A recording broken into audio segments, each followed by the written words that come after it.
So I have been overwhelmed. I've cried till my eyes have been swollen, as you can see.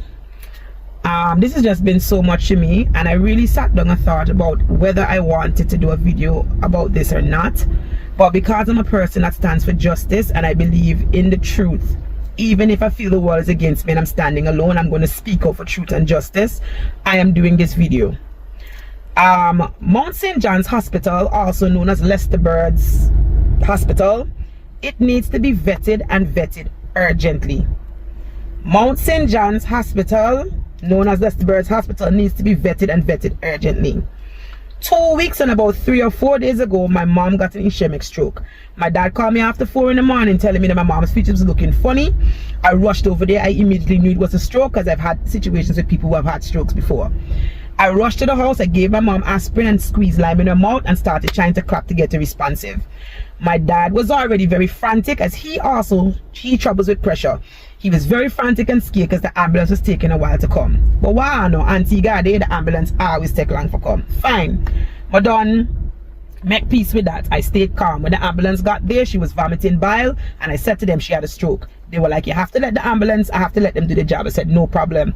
I got into the front of the vehicle. I was scared. My heart was pounding. And I started kind of recording, you know, just to keep like a track of what's going on with my mom. No problem.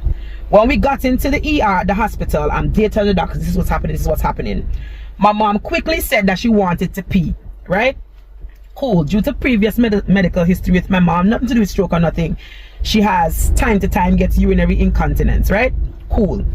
I assume because she was getting the stroke, she felt like she was losing, you know, consciousness of her body, because I could see in her face and stuff, you know, she was poorly responsive because the stroke happened. The doctors quickly said to me, oh, I will have to sign this for them to do this, you know, because whatever, fine. I'm there explaining as much as I can to the doctors. She still repeats that she needs to pee, she needs to pee. Anyway, she couldn't hold it anymore, so my mom urinated on herself. The nurse, this male nurse at the time, went to her and was like, Mom, how old are you? In her stroke state, she says her age to him. He then said, you can't hold a pee? You're really going to pee up yourself now? I then, because in the moment I realized, wow, the care of my mom is in your hand, I remained calm. I was so angry, but I remained calm. I then said to the gentleman, hey, you know, she suffers with this problem, and that's the reason why. He said, no problem, man, but here now you can take 2 gloves and help clean him, mommy. So me don't pick up in the moment. Okay, you know, okay, cool, no problem. I am there still being calm because all of my worry right now is on my mother. Right? Cool, no problem, safe. We don't go to that stage. They rush her to the room. My mother's screaming for me because, you know, she don't understand. She don't understand what's going on. After they get her out of the room doing all the scans and stuff to check on her, that's when they realized that the stroke was 2 times worse than they initially thought it was. It was severe, more severe than they thought. Right? Cool, no problem.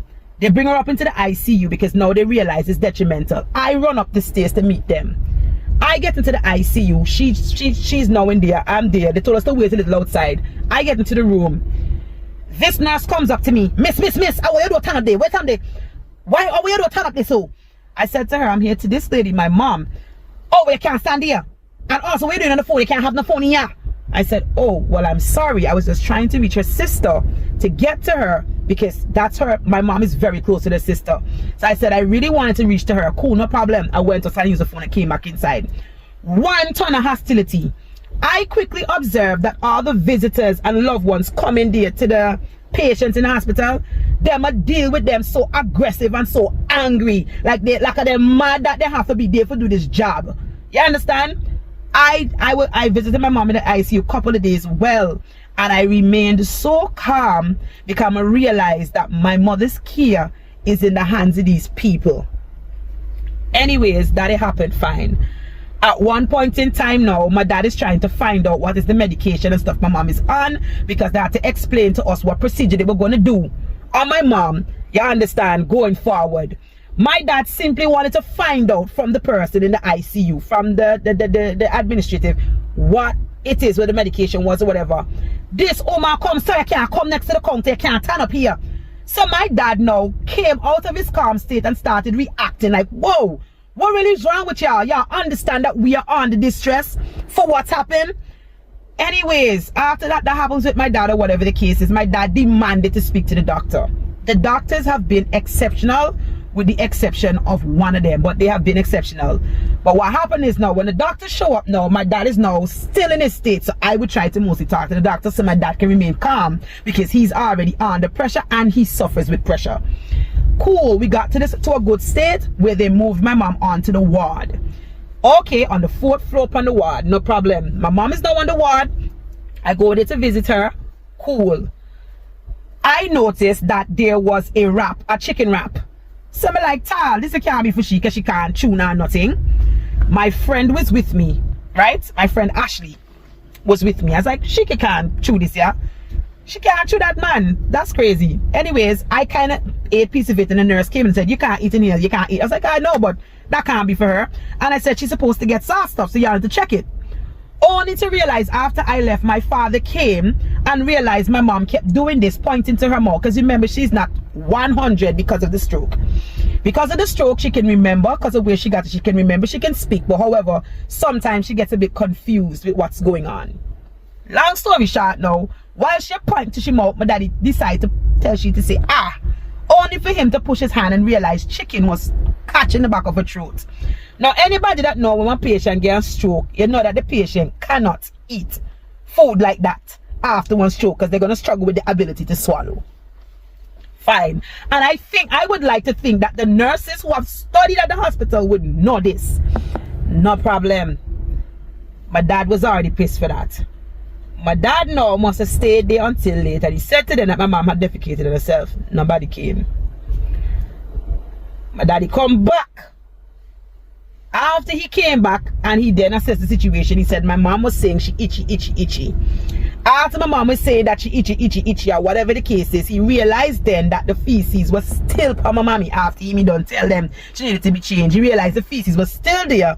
So much to the point that it created blisters on her skin. You know, when you just start getting the blisters. And also too, if you defecate, even with babies, you know, when they defecate, if the defecation is taking too long, it begins to form blisters on the skin. My dad now got really pissed off, because in his mind, what's going on? Here is where the thing escalates now. My dad, because he has the pressure, he didn't want to deal with it. So he said, deal with it. I came there, I called first and said to them, hey, I'm trying to find out, how do I go about this matter, about some things that happened that I thought could have been hazardous to my mom? They said, talk to the supervisor. Get there on the floor, 4th floor at the hospital. Go over talk to the supervisor. As I talked to her, I said, good day. I was trying to get you to someone. I kind of called and gave them an idea what was going on. She quickly became dismissive of me. Oh, she's so busy, she have to deal with the doctor. She not gonna have time for looking into that right now. I said, okay, well, I'm just trying to find out who the nurse was that served my mom the food, because somebody has to be held accountable. And my mom had a stroke, she can't serve herself. The people and them, the woman say, oh, she have to go do the wrongs, and them, and she don't know when the wrongs go done, and she can't give me a time frame when she can get back to me about the nurse. What? I then said to her, you know, the least you could do as the supervisor is to show empathy and sympathy for the fact that she's a stroke patient that just been through so much. You understand? She come and she said, well, she never know what happened, whatever. So after that, me get a kind of way with she, and me say, well, I would take whatever route I need to take to make sure the matter is dealt with. Because at this point, me try to eliminate escalating the situation by coming to you. The least you could do is come and say, Miss Tappin, we're so sorry. You know, say something. Instead, you would dismiss me. Okay, I did the right thing. I was like, you know what? Me not cuss. Me not have no back and forth with nobody. Me can go about it the right way. I scanned the QR code that say where you put the complaints, and I typed what happened with my mom. Me don't know what happened from there, but I believe they called my dad. Upon calling my father now, my father called me late. Oh, you know, the doctor saying that we can get your mom out the hospital by 8 in the morning.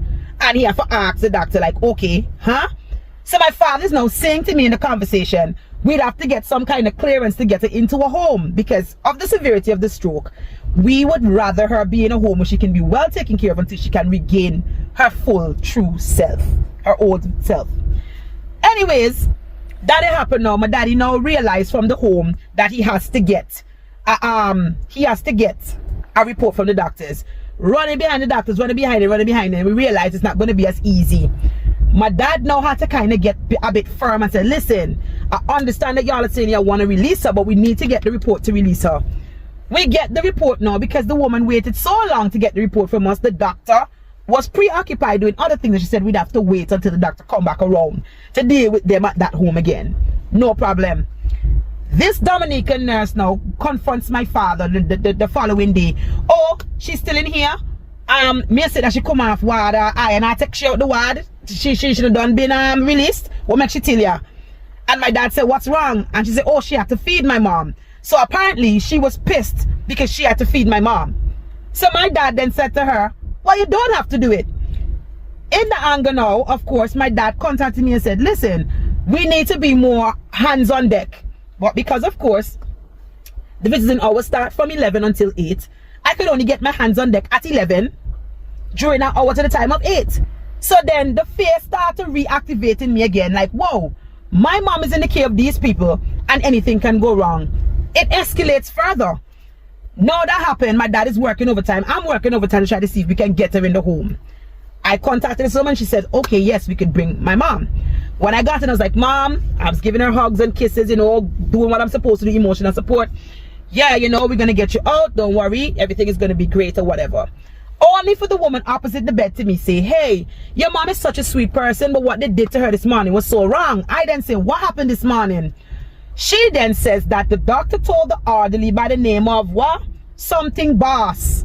What they call it? Frost boss, big boss, something boss, the orderly, to move my mom, because in the morning they would give her therapy on different mornings so she can start moving her limbs and stuff to try to recover from the stroke. She says that the orderly now grabs my mom up, cussing Noah. Oh, he know me, them send him to do this here, and he know, and he in this here, and he's so pissed. So him along with the two nurses are lifting my mom. My mom now struggling to hold her weight, to lean forward because the stroke not happened. Hey, me tell her how quick the stroke was just 2 weeks, and at that point it was just 2 weeks even be. So she still not catch herself yet. He lifts she in the anger, and upon lifting her, he loses grip of her and she slips down and hits her back. This is what the woman is saying to me. And the woman that said it to me, it was 2 sickle cell patients opposite my mom on the fourth floor, floor, saying this to me, while the other one is saying, yes, she witnessed what happened. My dad then goes to the doctor at the time and says to her, whoa, hey, this happened. How are you not saying? Why nobody said nothing? She went, oh, she don't really know. And so what you guys want to do? Nonchalant. So my dad got jovial and said, listen, I need you to come and check my wife, because based on what happened, she could have been injured or something. Reluctantly, she goes, okay, I'm going to come and check her. At this point, my dad contacts this nurse in my home that says, listen, based on what y'all are going through, and that nurse also was on the phone listening to everything. So she heard she then says, can I speak to the doctor? She says, good day, doc. Have y'all checked her or whatever? Because the nurse was also in fear for my mom based on what she was hearing. Long story short, now we said we got you with a home. Can we get an ambulance to take her to the home so she's out the hospital? Then say, oh, the ambulance and them busy for the day, and then gonna have a try for the next day. I then in the moment got very weird and said, whoa, I understand your position. Y'all wanted my mom out of the hospital because clearly y'all are upset that we made a formal complaint about the poor service she was given initially. Y'all are upset and we get that. But at what point do y'all understand empathy and understand that y'all are in the wrong and y'all need to hold accountability for what's happened?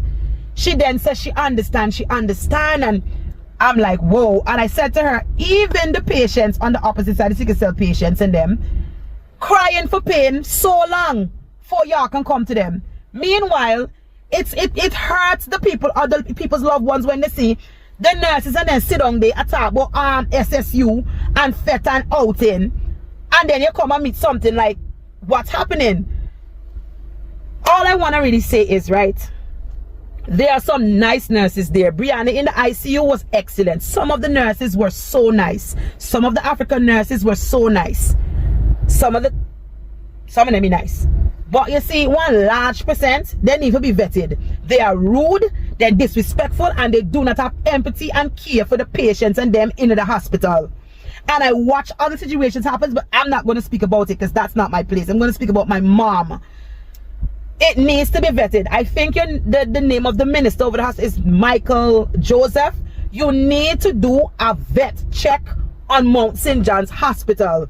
They deal with the patients like if they are dogs, and they treat the visitors and their loved ones like they are dogs. It needs to be understood. We are going through too. Do you think it was easy for me to watch my mom in that state? No, it wasn't. It needs to be addressed.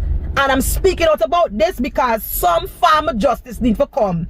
Even if my mom cannot get justice because she's out now and y'all don't do what y'all did, for the other people in that place and for potential people that need to come, they are your need for address the things that's happening in that hospital. Patients are being ill-treated and dealt with badly. And if y'all can tag Gaston Brown, please do. Because I'm sending this message so that others can be saved from the hands of people there that are not being treated well. People should not be in fear to go to the doctor, to the hospital. I'd rather for top home and dead. So they say things like, oh, I'd rather top home and dead than go there. That should not be.